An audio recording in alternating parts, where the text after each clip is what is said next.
different resources and different capacities. To try and equate them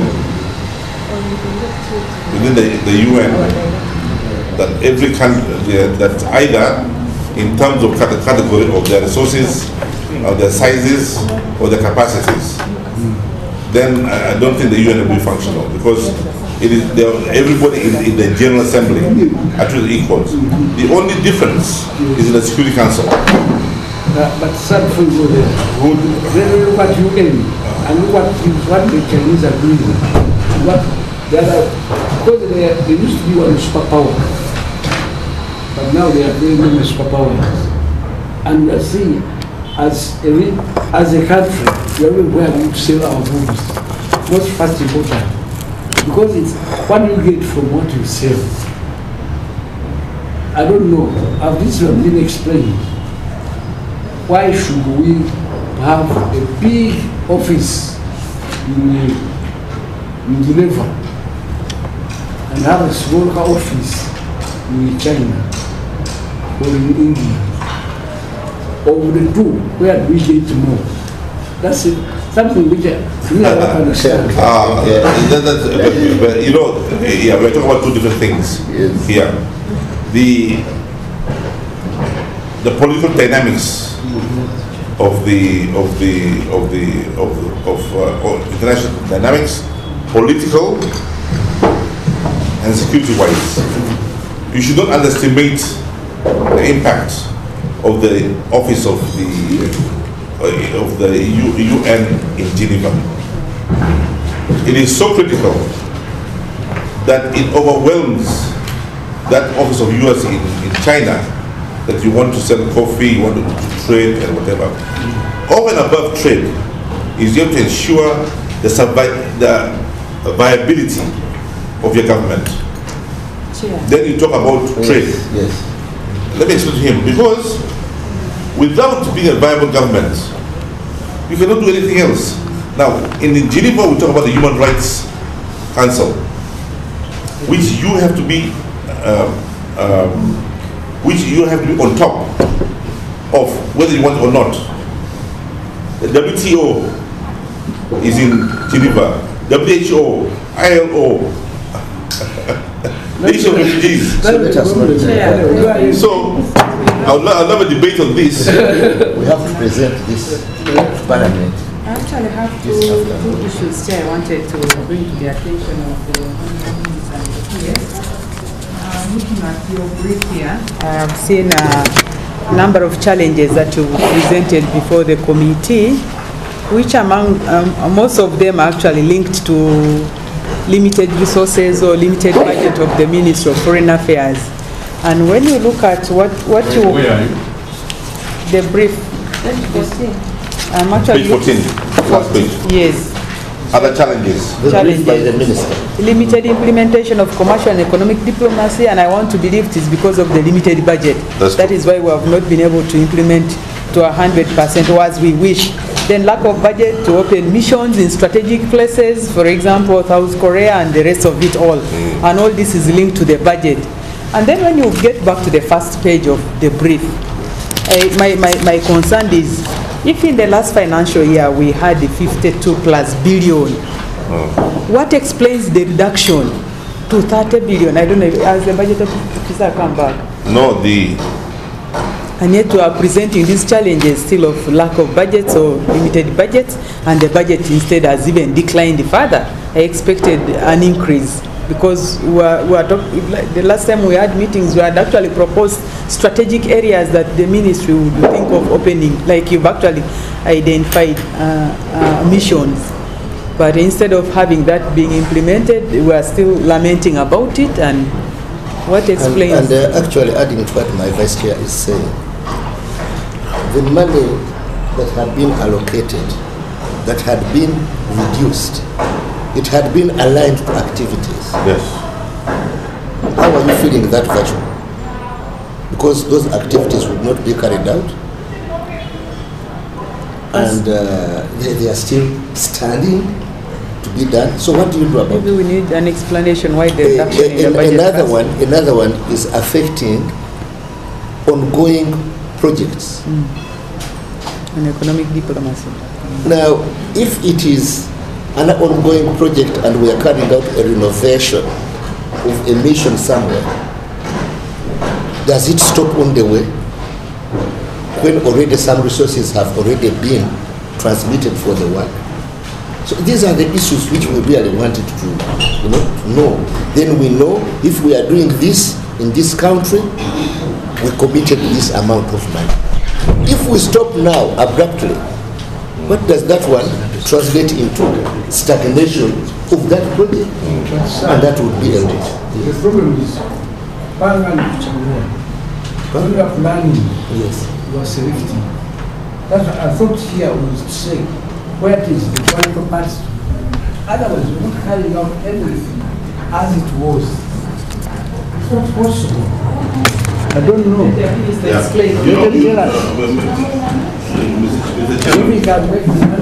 Mr. Chairman, with due respect, your observation is right, and Mr. Chair's observation here is right. And I wish our budget would be maintained at 52 or 53 billion if it was practical. However, this was a short-lived budget, 53 billion. We were given an additional money of 20 billion so that we host the South-South and China Summit, the G77. However, because of the COVID pandemic, this was postponed. So our budget had been ballooned by an additional 20 billion in order to enable us to be able to host that summit. But because that summit was postponed because of COVID, hence it was reduced now because taken back because the summit has been postponed until further notice. Hence the reduction to 30.44 billion. There's an additional 2 billion which was taken off again, unfortunately by finance, yet this was meant towards what has become a continuous problem, contribution to international organizations.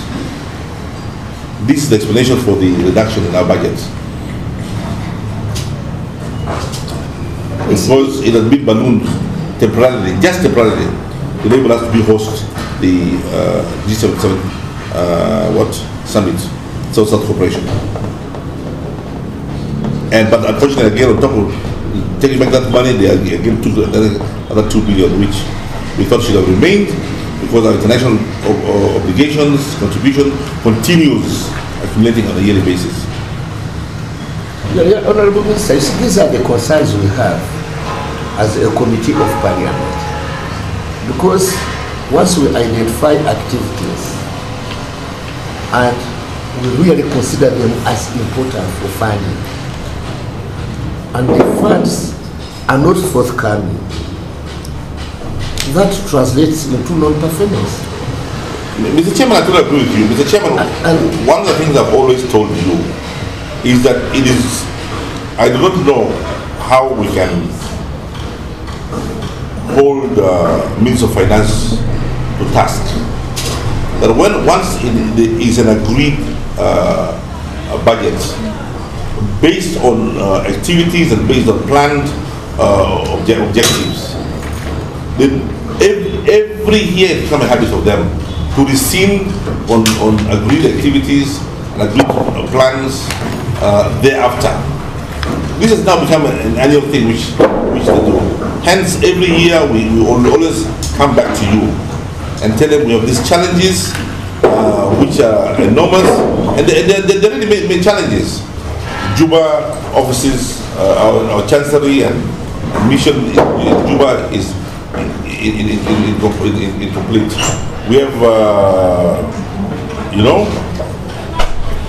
other opening missions in Angola, opening in Cuba, opening in South Korea. We cannot do it because when we present to them, they give us the impression that don't worry, this will be financed, and we're really sure of it. But when Shell comes to push, the money is put in place. And this is the usual. Every year we come back to this position. So I have always asked you that you as the chairman and the committee should take on the Minister of Finance, really, to take the Minister of Foreign Affairs seriously. Because when it comes also to, when there's a cross-cutting of budget by government, we're not the first victims.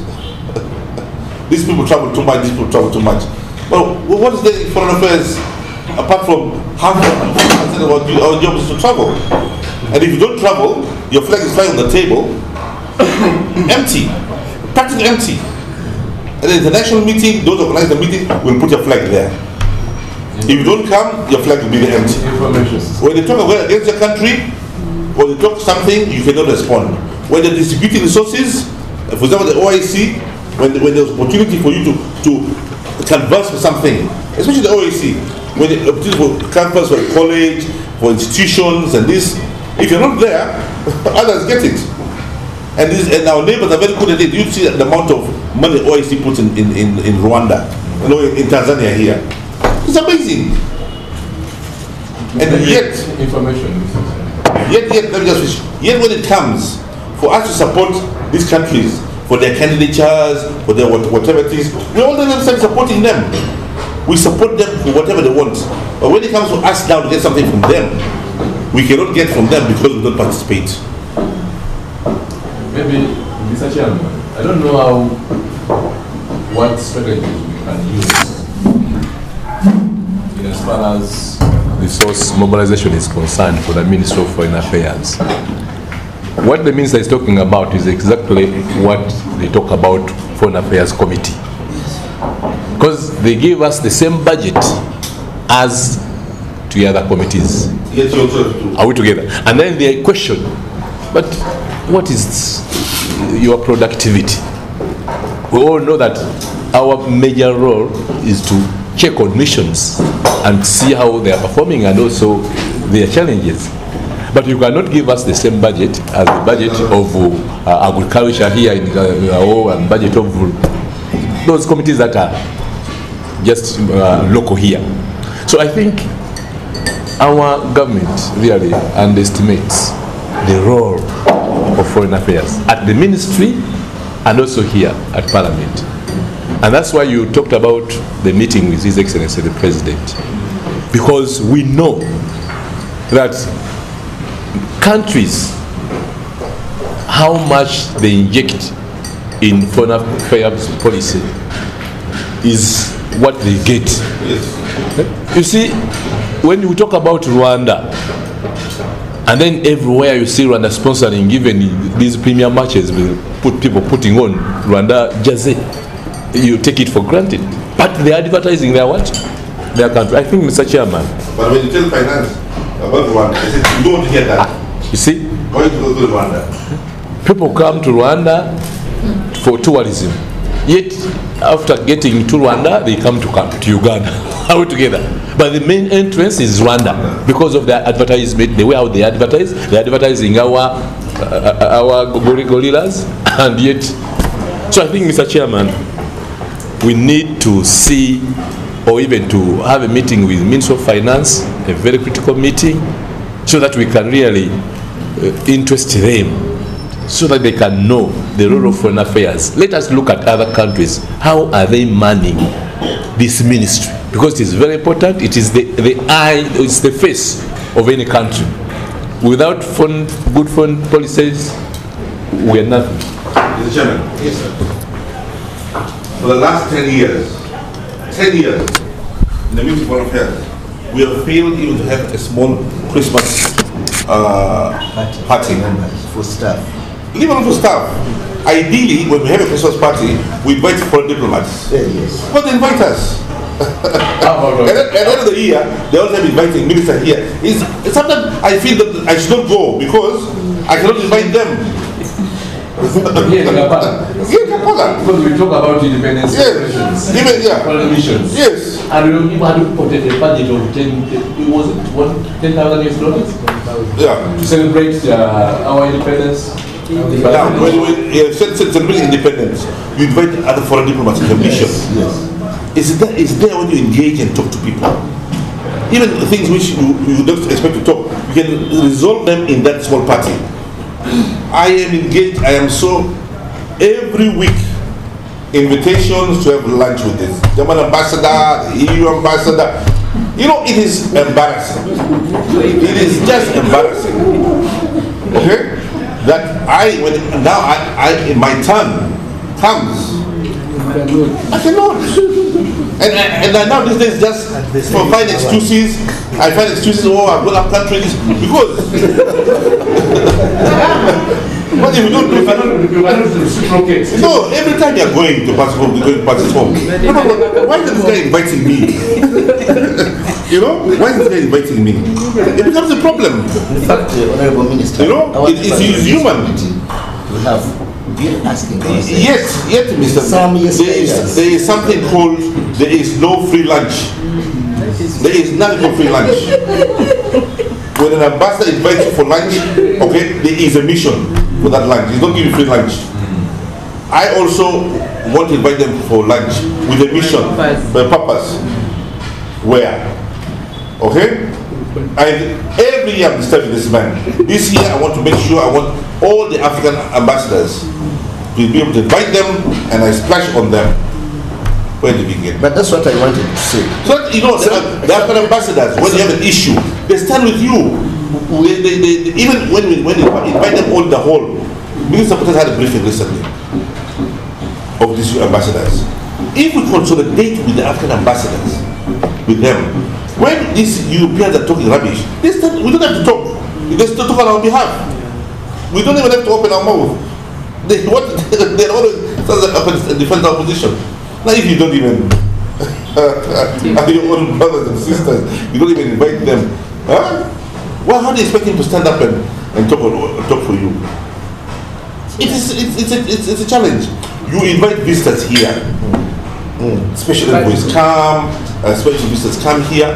You know, the day a special envoy comes, first day, the world over, when I go, that evening I'm invited for a dinner. Standard.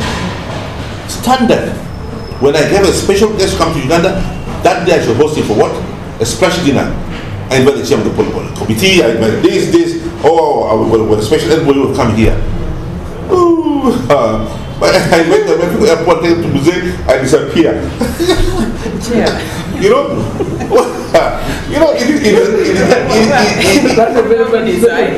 If some of us had not grown up in Western Europe and had some of the skills, you know, it would be the worst situation. I'm telling you, it would be the worst situation. Can we find solutions to this? Because we shall continue lamenting. You know, we have solutions. I want you to take on to finance. That is what we are saying. Take head on and say, finance, we are going to collaborate with our colleagues. If you don't adjust, we will not. Yesterday they said finance budget will not be looked into. Because indeed, going by what Honorable Latif mentioned, even your committee can do so much abroad for us. So much abroad for us. Meet your colleagues in the Senate, meet your colleagues in the House of Representatives. If you meet them frequently, twice a year, and tell them what's happening in Uganda, you have done us a lot of homework. And surprisingly, if you go to AU for me, okay, 2 or 3 times in a year, how much homework have you done for me? So much for me. You go there to work, you don't go there to visit, you go there to work. They should finance you to go and meet those ones. EU, when was the last time you went to the European Union Council or Commission? This committee of Foreign Affairs, when did they go to Brussels last time? If any? Or even, do you know where the Council is? Do you know even the Commission? And this the Committee of Parliament and Foreign Affairs? Really? But I have to struggle with this Bazungu on my own. Yet you guys are here to help me soften the ground. And if you facilitated and you went ahead of me, by the time I come back, you know, they said, oh, Mr. Minister, what you're telling us, we've had with your committee, we met the chairman, the members, they all come from different backgrounds, they're not only the ruling government, but they come from opposition, and both sides manage to tell, and that's what the Bazungu want to hear, from the ruling party and from the opposition, the committee. So even when I come as government now to make my position, it's okay. So we should stop lamenting. Mr. Chairman, put your foot on the accelerator in the committee and do this head on. Me, I'm tired of this finance lady. You go to beg. The begging I do there. Munange. As if it's my father's business. But that's it. But sir, what I wanted to know, from your observation, Now move to the budget. the whole country, we have got into purpose. We have a right of view where we're going. All is everybody's Which spirit. Because what you are saying, I've seen it everywhere. I've been to embassies. You go and visit an embassy, you find out it looks like it. And now they receive you. But come to an embassy. The students who are recent in China for drugs, who visit them with your people. The people who are arrested everywhere, who are supposed to be on death row, is you who retrieve them. But nobody knows about it. Nobody knows about it. The correlation between government and government, medicine, the correlation between this Alakan hospital and the Kororo. All the things which you are moving, we have seen it, but how does it impact on the government? How does the man in the position understand that what they are doing is for us? That's what we should first question. Yes, but let me tell you the situation now, people. We're exporting so many of our girls abroad. Me, first of all, I was against this thing. I'm still against it until there's a proper structure on the ground. Proper structure, really. So that our girls don't suffer. Who suffer the most amongst which are not told in this story? My foreign service officers. A girl comes when she's pregnant. She enters the embassy. How to get pregnant? She will not tell you. Why? Because it's a crime in the those Middle East countries to have a legitimate pregnancy. Now, we don't have money to cater for the situation. So the ambassador says rings everybody. Now, Munange, you bring a $10. You bring a $10. All the staff have to take out $10 of their pocket to give this girl to what? Yes. It's bad. Yes. Staff are taking money from their pockets. And we are witness to that. Yes. But yes, They have to share our salaries. Self-contributing. Is that it? Okay. Now in Abu Dhabi, we have changed the downstairs for what? For the girls when they run. Then you are okay. Who will buy the toothpaste this week? Let's say one person will be responsible for buying all the toothbrush and toothpaste, and girls have so many other things they want. The girls don't just buy a toothbrush and toothpaste. There were other feminine things which you cannot get involved. So you just have to find the money to give her, because she will not accept you if you go and buy pads and bring other things to her. She might not feel comfortable taking it. So you find out having to give the money to the girl. See, now you go to the shop and buy your thing. Where does the money come from? Not from the PS. It's not budgeted for. I've seen this. So we are all aware of these things. So my prayer is the arrogance in finance have to be dealt with by you people. Please, this arrogance in finance has to be taken by you head on. Because for finance there is nothing. Finance, they never have a shortage of money. These poor men here, I see driving a Prado, the lowest level of Prado. But in finance, even the PS, the big, VX, which he puts hands there. Commissioner is driving a big Land Cruiser. The standing order does not allow it. Huh? When you meet it in the air, in the plane, this one goes in the back there. Yes. Huh? But you see, the commissioner from finance sitting next to you. He said, "What are you doing here?" "Oh, I'm also traveling." I'm the minister. Why is he next to me? I'm commissioner from finance. But But sir, why the children don't mix? Who? Me? Oryem? Me, I've never been shy about these things. That's what I'm saying. Me, I've never been shy about these things. That's what you should be saying. For me, Okello, Oryem, this is the first time you watch your videos here. And even last time I took her to my court and I was explaining here, and the president said, "Why did you have to take off your coat to explain these things?" Yes. Last time I was at the committee, the same committee I was explaining, and I stood up and took off my coat. But do you share the same vision with the senior minister? Yes, but you see, the senior minister is so frustrated, but is a more comfortable position than me. So he just continues.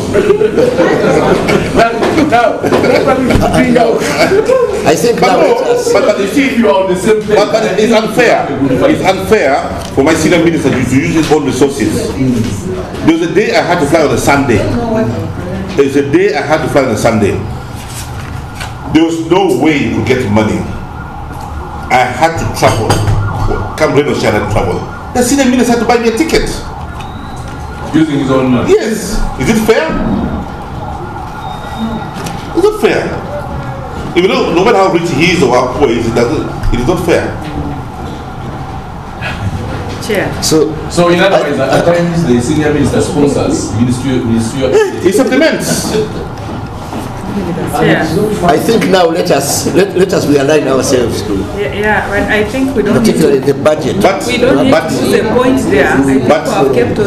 But my final talk on this is with the chairman and colleagues. You help us. You are very familiar of what Minister of Foreign Affairs stands for. You know what it takes. We have always said that Minister of Foreign Affairs should be taken away from administration to production. And this has been resisted for years. From the moment I came, because we can quantify how much we produce for this country in terms of everything. So I said, why are we in administration all this time? Consume. They said we are consumptive. Consumption ministry. Not productive. Not productive. So why don't they teach us to be productive? That's the most important thing. It will be a beginning. That will be a very good beginning if we are aligned. Then thereafter, you are very aware of the kind of funding. We don't ask for much. We don't ask for much. We are asking for What is you're asking? and we're asking within. We have something which is comparative to what our neighbors do here. With the little budget we have, we outshine our neighbors. But you imagine if you just give us something comparative to what our neighbors have, how much will be able to do? But sir, there's one thing you understand. I said, that's why I said the chairman should make sure that we make the president give the substantial list from here. That's what we have on, so now I'm reminding. What I'm saying, in that meeting, first point out, whatever these programs you have said, this is what's supposed to be done. What is your view, sir? You see, before you go, when you're going to do it's good for you. But let my peers write to you here, and they give you the kind of inward investments that we have as Foreign Affairs been able to do. Quantified in terms of money, in terms of tourism, how much you managed to do it for this country. Okay? In terms of commercial diplomacy, how much you have done. Okay? Scholarships and all this, you let us quantify. When that disappears into the system and nobody wants to lump sum it for as our credit. So that you can tell me, when I talk to the president likes his figures. Yeah, You show the figures. Say this is how much we are going to waste and this is how much we are supposed to get. Simple. Can you quantify that? Because I think how much the budget. Maybe the two quantification. Let us now, because of time, we need to complete this work, and it is going to another stage from here. It is going to another stage today from here of whatever we have recommended. Thank you, Chair. But it's still, like I said earlier on, let us not lose out the point which has come out of this discussion. The committee meeting, the Ministry of Finance, I think it's quite clear and very, very important that we have time and meet them. because maybe all these challenges are actually emanating because there is no positive outlook about the ministry and what the ministry undertakes by the Ministry of Finance. So once that is handled, maybe then we shall be able to be having big budget for the Ministry of Foreign Affairs. I still had one more question on the challenges and linking it, that is the challenge of continuous accumulation of areas on contributions to international organizations and bodies due to inadequate budget. When you look at that challenge and then you go to page 9 where you're talking of supporting 10 Ugandans for appointments, positions at that level, how will that be possible if we have areas and if we are not making our contribution as a country? I looked at the pull-out, what you presented as a ministry for the NRM Day, and I saw that I think we supported 3 people. And I'm like, only 3? With all the billions that we've been making as contributions to these international fora, international bodies, and we have only supported the 17 days and the rest. I only saw 3 people. Right. Now we are planning for 10, and we have areas. We are not making contributions, so we are not paying to these international organizations. How possible will that be that we shall be able even to realize the 10 that we have planned, and even see that as a very small number for a whole country to just have 10 people at that international level? Yet other countries have bigger numbers than we do.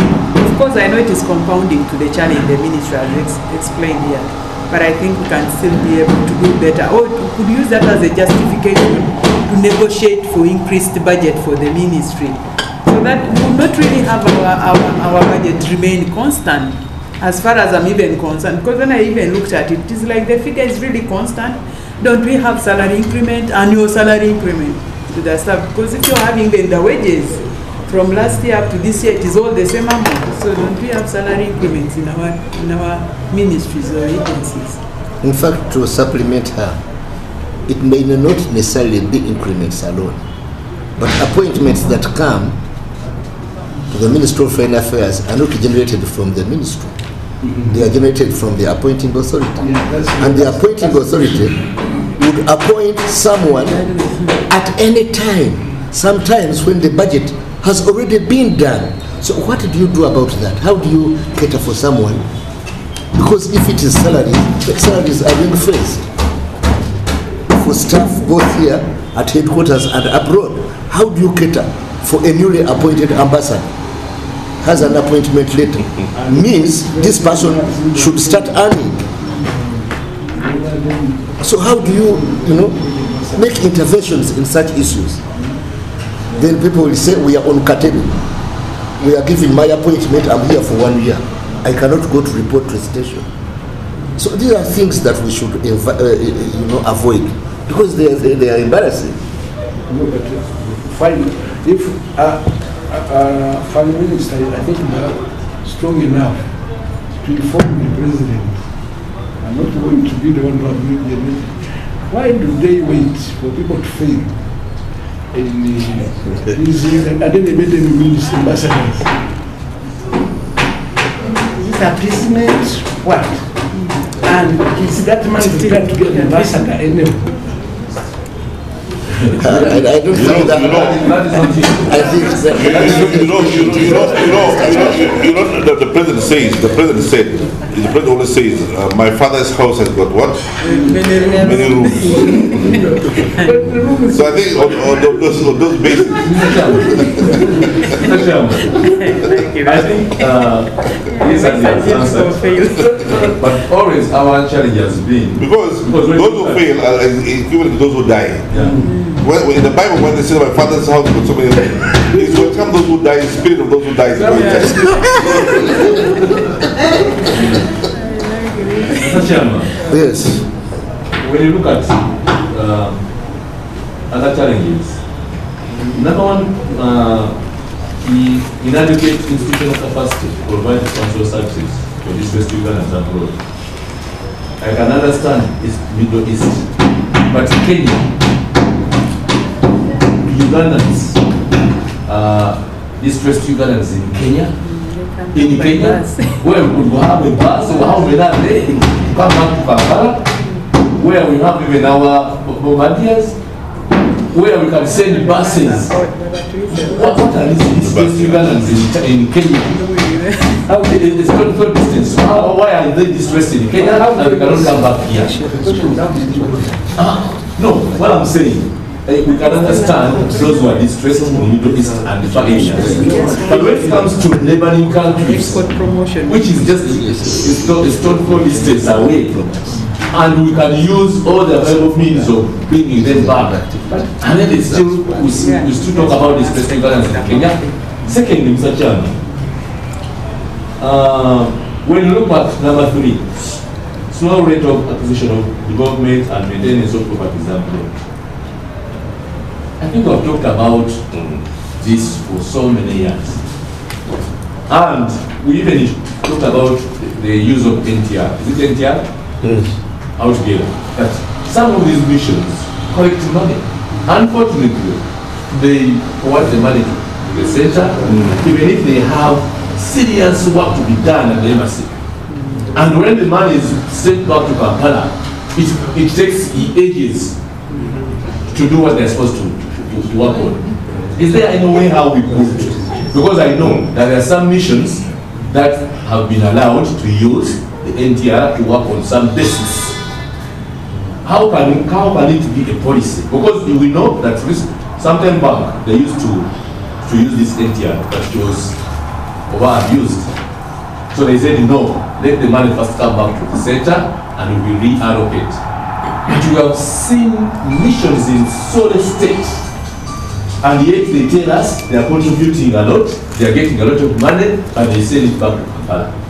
So even that one is a grey area that we must really find solutions. Finally, Mr. Chairman, when we look at inadequate foreign service allowance and education allowance of children of foreign service officers, every year in and out, we are talking about foreign services, the education of children of foreign service officers, and how they are not facilitated. We know countries whereby if you have a family, if you have children, they must go to international schools. And the budget cannot allow. At times they even try to leave their family behind so that they can maybe go to these ordinary schools, yet you are separating the family altogether. So, in every budget of foreign affairs, for the time I've been on this committee, we have been lamenting about this. How best can we improve on the allowances for foreign service officers that can really enable them to cater for the educational services of their children? And finally, Mr. Chairman, when we look at number 7, insufficient wage affecting promotions and recruitment of foreign service officers. This was also almost similar to Honorable Kutesa efforts, what he was talking about. We cannot really motivate foreign service officers, maybe at the ministry or at any station, when the promotions are not generated within. Like someone has been an ambassador, someone has been in the mission for some good time, but when it comes to appointment, he's left out. So there is no that kind of motivation that, yes, let me work hard so that I can be promoted. Because these promotions at times, they come from His Excellency the President. And then these people, since they are not promoted, they are there, they know because those positions are going to be taken by politicians. So it's only when we meet, the President, really to interest him that, yes, we cannot stop you from promoting political officers. But let's look at even within the ministry, how can these people be really motivated in as far as promotion is what is concerned? Sir, on top of that, I want to add one thing. When you talk about looking after the children of our ambassadors and people, our people abuse it. I remember Atenta Pool when he was made ambassador in America. The president of America told him, but sir, Mr. Ambassador, we know that in Africa, America asks people, but how can you bring all this delegation? The delegation of one ambassador going is a whole village. It takes every cousin, brothers and in-laws, and they're all on one pay. In the army, when you are paid, your salary, it's your salary. When you get the money, that's the, when you get the money, that's the, when you get the money, that's the, when you get the